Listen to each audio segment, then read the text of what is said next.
de désignation du candidat du parti PASTEF à l'élection présidentielle du 25 février 2024, provenant des différentes structures départementales du parti et de la diaspora. En raison de l'indisponibilité de certains responsables actuellement détenus en prison, certaines coordinations d'ailleurs n'ont pu se réunir à temps et se sont retrouvées fort clos ou ont vu même leurs procès-verbaux déclarés irrecevables. Dans les 46 départements du Sénégal et les 8 circonscriptions électorales de la diaspora regroupant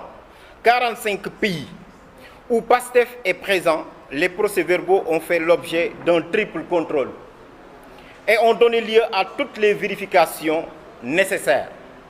Sur l'ensemble des coordinations départementales du Sénégal et de la diaspora, la candidature de M. Ousmane Sonko a été retenue à l'unanimité. Aucune irrégularité susceptible d'éliminer la dite candidature n'a été retenue ni constatée. Cette élection, au regard des dispositions des textes fixant l'organisation et le fonctionnement du parti, la haute autorité de régulation ayant transmis au seul candidat déclaré un formulaire de déclaration officielle de candidature ainsi qu'un modèle de procès-verbal aux coordinations départementales. Il en ressort ainsi un important facteur d'ordre, de transparence et de clarté qui fait que ces résultats sont le couronnement de tout un processus en amont de validation de la candidature du président Ousmane Sonko. D'une façon générale, les militants de PASTEF ont montré une grande conscience dans l'exercice du droit particulièrement important qui leur est attribué par la Constitution, le code électoral et les textes du parti. Et ils ont, de ce fait, largement contribué à l'excellent déroulement de cette phase préliminaire de la préparation de l'élection présidentielle. Après avoir opéré à toutes les analyses et appréciations jugées nécessaires, ayant constaté que la majorité absolue des suffrages exprimés est atteinte et même l'unanimité constatée. À l'issue du scrutin, le candidat Ousmane Sonko, né le 15 juillet 1974 exclusivement de nationalité sénégalaise, jouissant de l'intégralité de ses droits civils et politiques, est déclaré candidat du parti PASTEF Les Patriotes pour l'élection présidentielle prévue le 25 février 2024. Par conséquent, la haute autorité procédera à l'investiture officielle du candidat en séance publique, fait à Dakar le 13 juillet 2023, le président. La haute autorité de régulation du parti, décision, séance du 13 juillet 2023, délibération numéro 003-2023 ARP. Vu les statuts révisés, lesquels consacrent la haute autorité de régulation du parti parmi les organes de contrôle et de régulation du parti. Vu la décision numéro 02-09-22-2 du 11 octobre 2022 portant nomination des membres de la haute autorité. Vu les statuts révisés du parti en ses articles 23 et 31. Vu la décision numéro 01-2023 de la haute autorité portant modalité de désignation du candidat du parti à l'élection présidentielle du 25 février 2024. Vu la lettre en date du 5 juillet 2023 du secrétaire général du parti aux fins de superviser le processus d'investiture du candidat du parti en vue de l'élection présidentielle du 25 février 2024. Vu la déclaration de candidature du président Ousmane Sonko en date du 5 juillet adressée à la HARP. Vu la décision 02-2023 de la HARP portant mise en place d'un dispositif de contrôle du processus de désignation du candidat du parti à l'élection présidentielle du 25 février 2024. Vu les lettres des présidents des coordinations départementales portant transmission des procès-verbaux des résultats provisoires de l'élection en vue de la désignation du candidat du parti à l'élection présidentielle du 25 février 2024 et les pièces y annexées. Et entendu, après en avoir délibéré conformément au statut du parti. Considérant que les résultats provisoires de l'élection en vue de la désignation du candidat du parti à l'élection présidentielle du 25 février 2024 ont été proclamés le 9 juillet 2023 par chaque coordination départementale. Considérant que la haute autorité n'a été saisie d'aucune contestation dans les délais prévus, considérant que l'examen des procès-verbaux transmis par les coordinations départementales ainsi que des pièces annexées ne relèvent d'aucune irrégularité de nature à altérer la sincérité du scrutin, considérant qu'après toutes les vérifications nécessaires et la prise en compte des procès-verbaux des coordinations départementales non parvenues à la HARP lors de ces délibérations, les résultats du scrutin en vue de la désignation du candidat du parti à l'élection présidentielle du 25 février 2024 se présentent comme suit. Électeurs inscrits, 1606. Votants, 1606. Bulletin blanc, 0. Parce qu'il y avait un seul candidat, donc c'est normal. Bulletin nul, 0. Suffrage valablement exprimé, 1606. Majorité absolue, 804 voix. A obtenu le président Ousmane Sonko 1600 voix, soit 100% de l'électorat. Considérant que le candidat qui obtient la majorité absolue des suffrages exprimés par les coordinations départementales est désigné candidat du parti à l'élection présidentielle, considérant que le candidat Ousmane Sonko a recueilli la majorité absolue des suffrages exprimés, il y a lieu de le déclarer candidat désigné à l'élection présidentielle du 25 février 2024. En conséquence,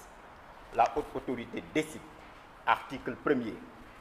le président Ousmane Sonko, né le 15 juillet 1974 à Thiès, exclusivement de nationalité sénégalaise, jouissant intégralement de ses droits civils et politiques, est désigné candidat du parti PASTEF les Patriotes à l'élection présidentielle du 25 février 2024. Article 2. Monsieur le Président Ousmane Sonko sera officiellement investi en séance publique. Article 3. La présente décision sera publiée par le secrétariat général du parti. Cette délibération est adoptée à l'unanimité des voix des membres composant la haute autorité. Membres en exercice 5, quorum 3, membres présents 5, Monsieur Mouhamadou Goudembou, président, Madame Fatima Sirassar, membre, Docteur Mamadou Salif Sané, membre, Monsieur Baïnias, membre, Maître Ngagne Demba Touré, membre. Fait à Dakar le 13 juillet 2023. Le président de la haute autorité de régulation du parti, Mouhamadou Goudembou. Je vous remercie. Voilà, je peux le faire en wolof si vous voulez aussi. Waaw mbokk yi dañu leen di gërëm di leen sant ci xaar bi waaye dafay loo xam ni mënul woon a ñàkk parce que daf fi am loo xam ni gan la fi lii nga xamante ni nii mooy parti bi di PASTEF dafa soppi doxilinam ni mu ko soppee mooy constitution bu Sénégal ci 2016 dafa indi ne parti politique yi kat am nañ ni ñuy soppeekoo ñoom ñu méngoogu loolu raxas seeni texte indi bànqaas bu bees boo xamante ne moo leen di saytu ñu ne nag bànqaas boobu ki koy jiite wala ñaar ñi ci nekk te bokkuñu ci ñooñu bokkuñu seen parti mais ki koy jiite du bokk seen parti mais ñett ñi ci parti bi la ñuy bokk ñu ni bànqaas boobu noonu lépp luy élection ci parti bi moo koy saytu ñu ni dañu bëgg ñu defal leen des arbitrages démocratiques ci kaw loolu xam ngeen ni élection présidentielle jàpp nañ ko 25 février 2024 donc parti bii di PASTEF dafa bëgg dem ci joŋante yooyu pour mu dem ci nag il faut mu am candidat ci loolu nag dafa waroon a organiser ay élections te pour ñu organiser élection boobu noonu kenn rek moo ko mun a saytu muy la haute autorité moom rek moo mun a aussi joxe baat parce que bu décider bu dogalee ñëpp dañ ciy tënku ci loolu ci la ñu organiser élection bi ba mu jur lu mu jur ma bëgg leen koo tënkal bi ci njëkk mooy